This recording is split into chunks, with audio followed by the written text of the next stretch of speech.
肥蘇足球世界又嚟啦，咁啊繼續同大家講世冠盃。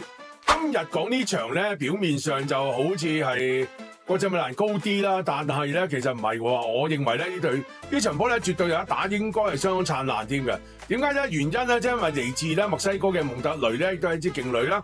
佢哋都打過多次嘅世冠盃㗎啦。咁啊，而家陣中咧，因為而家領隊咧，米哲利斯個眼停靜嘅領隊咧，都識得揀兵啊。咁啊，陣中亦都有唔錯嘅球員啦，好似墨西哥國嘅前鋒咧，比特拉美啦。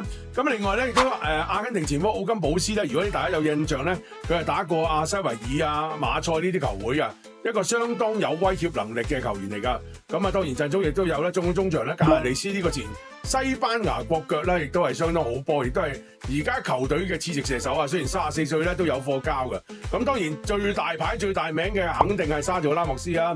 咁啊呢個球員咧亦都係嚟到咧蒙特雷效力咧，亦都係相當令到球隊嘅聲味咧，亦都繼續咧就加滿嘅。咁啊至於國際米蘭咧，亦都係自從歐冠決賽之後咧都未有比賽㗎啦。咁啊而家領咗新領隊捷胡咧就接任上任啦。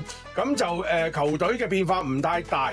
反為仲有啲補充添，咁啊亦都喺咧馬賽方面咧就簽咗巴西籍嘅翼鋒咧阿魯伊斯尼基過嚟嘅，咁啊希望加強個進攻能力同埋優化咧個前線個年紀啊，因為大家都知啦，國際米蘭嘅前線年紀除咗前線嘅紐特羅馬天尼斯啊呢個馬古斯杜林之外，其實其他有啲都係老將嚟㗎啦。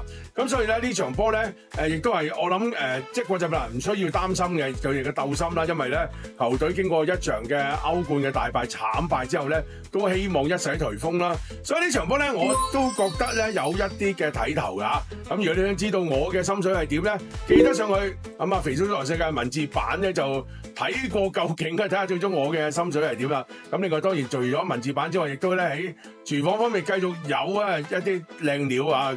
所以記得繼續支持我肥叔，繼續支持肥叔足球世界到尾。